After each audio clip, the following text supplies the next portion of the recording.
my bike, so I'm doing any other. 1 and 2 days.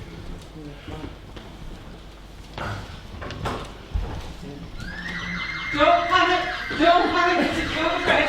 Now don't be panicking, take your time, it's just a code red. Hang on, I'm coming. Promise, code red.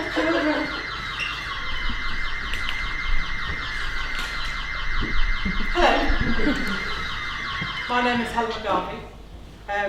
I'm the lead nurse in clinical quality on the adult critical care units. I'm not a process leader, and I have to say I don't actually know what that is. I'm not within the K-zone or the Leeds improvement methodology and process at the moment.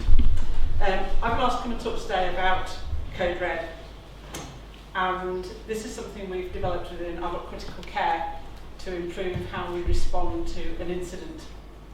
But it's taken from the Virginia Mason and the Toyota in terms of stop the line, and we interpreted that as calling a Code Red to make us stop and think about what we're doing. So we started this work earlier last year. Why did we do it? Well, we were getting particularly bothered about the number of our healthcare associated infections, and in particular our CDIs. We also were getting a bit bothered by the fact that we couldn't seem to get our RCAs completed on time, and we were forever chasing our tail. Our clinical staff, our bedside staff, weren't involved in those investigations, so they weren't empowered, they weren't involved in the sharing and the learning. And so we thought, well, let's have a look at this and see if we can change stuff. So we came up with Code Red, and this is a response to when we get notification or that we know that an incident has happened. And using quality improvement methodology, we started small, so we identified we wanted to use healthcare associated infections, and in particular just CDIs. And we did that because we wanted to trial the tool, we wanted to test it and see whether it would work. And the idea is that at the point of notification or awareness, you call key individuals to bedside within a 4-hour timescale. That might sound very challenging, and it is. But at that then full MDT, you start, you might not complete, but you certainly start your investigation. So this is what we proposed, and this is what we started trialling out last year on one unit. So we started small with one specific thing. This is the schematic. This is version 4 now, and there are some if you want some. So this is our version 4. It's changed a bit over the times, but it's basically the staff nurse looking after, or whoever's looking after that patient, knows something's happened. Will have had a message, or they know themselves. They'll normally tell the nurse in charge, and that nurse in charge then calls the Code Red. And at this, we then start to call in all the key individuals that we know. And we've evolved this over the past year, as you can see, into 3 major categories, which are HIAs, Cat 3s and 4s, or Cat U's, and a serious fall. Although within critical care, we do an investigation for any fall, because that's something that really shouldn't be happening with our environment, with our staffing level of observation. So we asked those people, it says 2 hours on them, what's the percent? So the idea is that we call this, I say, within office hours normally, but what has evolved is that now happens during any time. So what have we found out? Well, in the process of testing this out, and it now runs across all of our critical care units, and it applies not only to HCIAs, but also, let's say, to falls and other pressure ulcers type incidences. It allows for an extremely timely review of the patient, i.e. are they safe? Are we doing everything we know we should be doing? So if we check the drug chart, if we check the falls assessment, are the cot sides in place, is the bed at the lowest level, whatever else we should be doing, is that what we are currently doing? Our expectations and engagement from IPC and all the unit-based staff has absolutely changed. And the main thing I think is one of the really positive benefits is that the staff at bedside now go, so when are we calling Code Red? Who do I need to call? So what do I start to need to do? And that for me is absolutely taking ownership of this. They recognise its importance and they want to do it, they want to understand. We're really quickly enabled to identify what lessons we need to learn, so what might we not have done so well, but also we are now moving into celebration and learning from excellence. So what did we do well? Because that really is so important for staff to hear that in the majority of the care that we do, it's excellent, it's brilliant, and on the small occasions we have hiccups. The added benefit is those nurses can then talk at the next handover or the next coffee break, and that sharing is learned there and then. It's not waiting for an RCA meeting 6 weeks, 8 weeks down the line, which happens remote from the area, and they don't hear about it.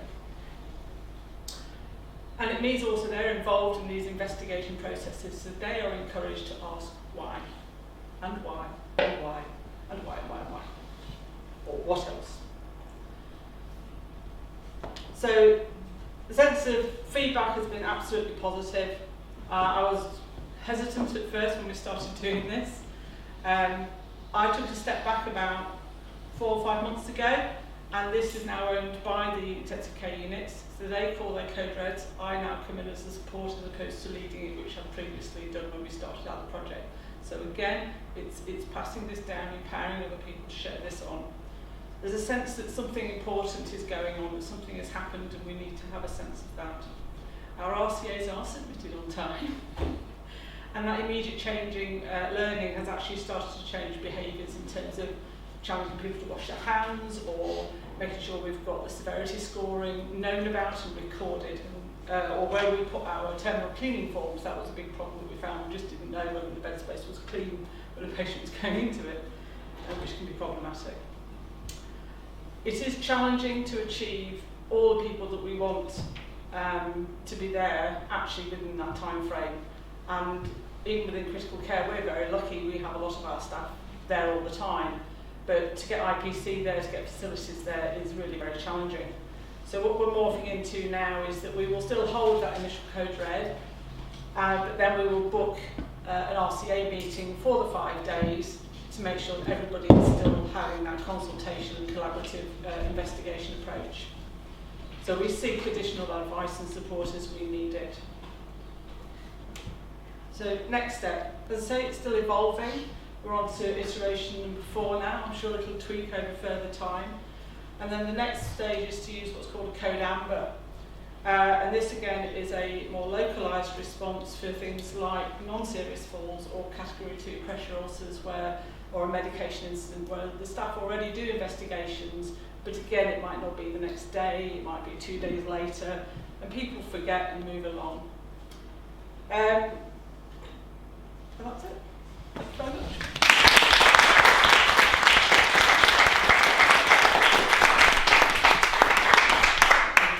So thank you very much, Helen. Please stay near the front if you like, but I think you've demonstrated there something really important, which is that you're learning very quickly from when things go wrong, and what's more, you can do something about it immediately. And I know, because I get a text every time we have a case of C. diff in the organisation, that I haven't had a text about one of the crit care units, it feels like, for the gaps seem to be getting a little bit bigger. It's a bit bigger at the moment, a few more weeks yeah. in between. So that hopefully that means that some of the things that sometimes we find when we do a root cause analysis, there's nothing we could have done differently. And that's okay. We know some things will happen, but if there are things that are preventable and that we're learning from them, and I guess, as you say, it's the staff who are there. You know, if a patient develops C. diff, it might have been something that happened a few days ago that's predisposed them, but actually the learning about it is huge. So thank you very much. We've heard from 3 teams. We've heard from L24, L25, and the great improvements there with your EDAMs. We've heard from the flu clocks are saving team about the real improvement in the process for ordering IV drugs. And we've heard from Helen on code reds and learning from incidents. So now's the opportunity to ask one another questions. So has anybody got any questions for any of the teams? Helen. Yes, your surgical team, in terms of, have the patients noticed any change? Is there any, do they see that improvement? Because that's a phenomenal improvement, you know. It's difficult, isn't it? Because they're I think there's been some surprise in some of them that have been able to leave by 10 o'clock in the morning, which is improvement. That's still tiny, but you start with baby steps, don't you? So they are surprised, but it's difficult really sometimes whether, I think you're right, people expect to be leaving later on in the day. We are getting them out before lunchtime, and there is some surprise in their faces. There was a lot of links in the complaints about, why do I have to wait 7 hours for my tablets when I was told to go. So hopefully we should see a change in that, because they're going much, much earlier than they were. So hopefully that should reduce as well. Can I ask about the junior doctors then on that same matter? Because I think it is one of those heart-sink tasks for junior doctors, and so for the ones where they found that they'd been pre-populated, have you had any feedback from them about, blimey, that was I think good? Some of them are thinking of fully running with it, and they come down to the bottom of the ward, they use the EDAM, and when I've sat there myself and witnessed as we finished the popping and going, can I just do an EDAM? And I think some of them are still thinking they're needed on the ward, and no matter how many times we'll say to them, we can still find you, we know where you are, and we will come and get you, they will sit at the desk and fill them in. But having said that, the CNSs have run with it, with pre-populating. The head injury nurse and the vascular nurse and the others at the all put their bits of information on it, so it's there. So we don't have to go chasing that information. Have you had a surgeon put anything on it? Dare I ask? No comment. Because that, we've got the urology team doing some EDAN improvement work as well. The pharmacy team are actually meeting with the urology team on Tuesday and with some of the senior pharmacists as well to discuss what's happened there, what's happened here, because I think they're running out of steam a little over there, so we're hoping we can motivate each other. But so we'll see. Equally, Andy, you do the EDAMs, are they? There was one earlier this week that what a CNS had started, and I did not change it. The EDAM was so rich in detail, and it included everything from admission pathway to events that happened to the follow-up details, and I didn't change one word. I just to check it, put the medication on, and it took me less than 5 minutes from beginning to end because of that detail. And that's because the CNSs are capturing this information and putting it in their letters and on their records, but it's down to just transferring it as well into the Blue Spear system, so it's there for us, and even if we have to change certain things and make sure it's accurate, but it's a lot more efficient. We're starting to get the surgeons they're doing EDAMs in theatre and Gilbert's but that's kind of outside this process. So I don't think it will be an enormous leap for them to start doing them for some of the other patients. So it is hard sometimes. We're always aware that filling information in too early, there's a risk that information will change by the time of discharge. So that's why we're always aim to check it at the end. But like I said, it's easier to check something that's completed than to start from scratch and look back in 4 weeks of critical care and operations to try and create a storyline. So the step down from critical care, they've spent weeks on critical care, and then it gets to the EDAM, and you have to plough. Not me personally, but to plough through to get that information on. Whereas now when they're coming from critical care, we're asking them, and again, sometimes it's staffing, but the nursing staff on there can do it, and we're asking them just to put the basics down so that we've got a line what's happened while they've been down there, so we're not chasing all that as well. Good. Okay. Any questions for our pharmacy colleagues? Since you did your quick trial of it, have you managed to find any wards yet where you have had reduced wastage? Not as yet. We're planning on doing something over here at the LGI in the coming weeks, so hopefully we're involving the correct stakeholders moving forward. So hopefully we'll come back in 6 months and we'll have some great information to share with you. We use it a lot. We use a lot of fluid And lots. Well, great. So you've got some volunteers, right? And then, okay. Is there any of the medicines that you think you might be able to identify towards in the process? Well, hopefully, yes. So this is flood box is a starting point. That was prominent within the department, and then hopefully we can use the same process with other medicines moving forward. Okay, great, thank you. And any questions for Helen on Code Red? Your NDT that Yes. assembles, who's involved in that then? Is there any minimum requirements or? We certainly like to have the nurse looking after the patient, the nurse in charge, either unit doctor or a consultant, because we normally have both of those on site, certainly during the day. And the pharmacist, if they're currently there, we would like them to come. IPC, we call the IPC nurses to come up. Estates we like to get there, but often depending on the facilities they can't do. But if we would also include that if the housekeepers are there, we will ask them to come and join the groups, especially for healthcare associated infection ones. So the unit matron. So the sort of bare minimum is your nurse, your doctor, and your matron. We can still run it in that sense in terms of answering the patient safe. We like to get as many as we can. Partly because we're privileged in having staff around, but we realise that's a challenge. Do you include family? We don't exclude them. If they're there, we're happy for them to stay and be part of that discussion, because normally with CDIs or other infections, they've either been in isolation for a day before we get the notifications through, so they have an awareness. And we're open in that sense. We're looking to see what we're doing well or what we're not doing well. We don't exclude them. Because they get to know as part of the duty of candour anyway, so we don't sort of actively ask them to leave. We don't feel we need to do that.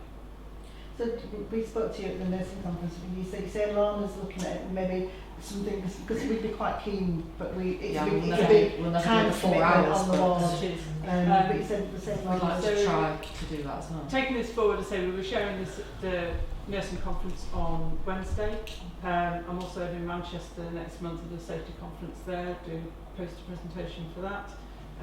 I've got a poster accepted for Kuala Lumpur if I can have £2,000 to make. Seeing as I've got the bosses in the room.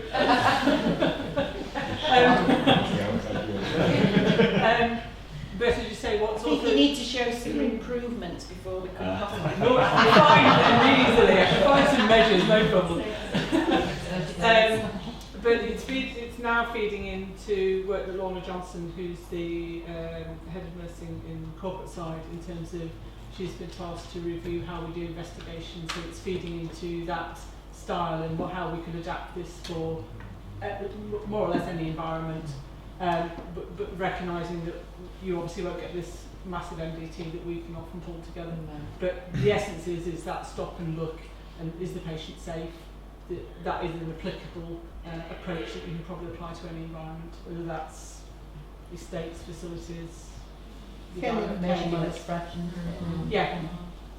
So that you'll probably see some drafts. Cause I know Lorna's sort of typing away at the moment. And I think I think it is particularly important that you reassess the patient and say, are we still doing the right thing for the patient? I was just going to add that, if we've got enthusiasts in the room that want to take that learning away, what you've been doing, it would be good just to see what components of it, even if it's not across the whole breadth, you could actually do to improve your own systems. Recognising what you said about getting the wider team there, but it is, the enthusiasm itself to actually want to try it will. Right. Very good. Right, has anybody else got any other questions or comments? Just to say, Helen, it's an amazing piece of work that you've done, and absolutely, I think there will be the appetite to roll it out across the organisation. So, thank you. That's really good. Okay, well, I'd just like to say thank you very much to all the teams who presented. The work that you're doing is really, really exciting, and it's showing that continuous improvement. And I think the important thing is that it breeds further enthusiasm, doesn't it? And to change more and to do more. So I think perhaps a box of Smarties in the doctor's room.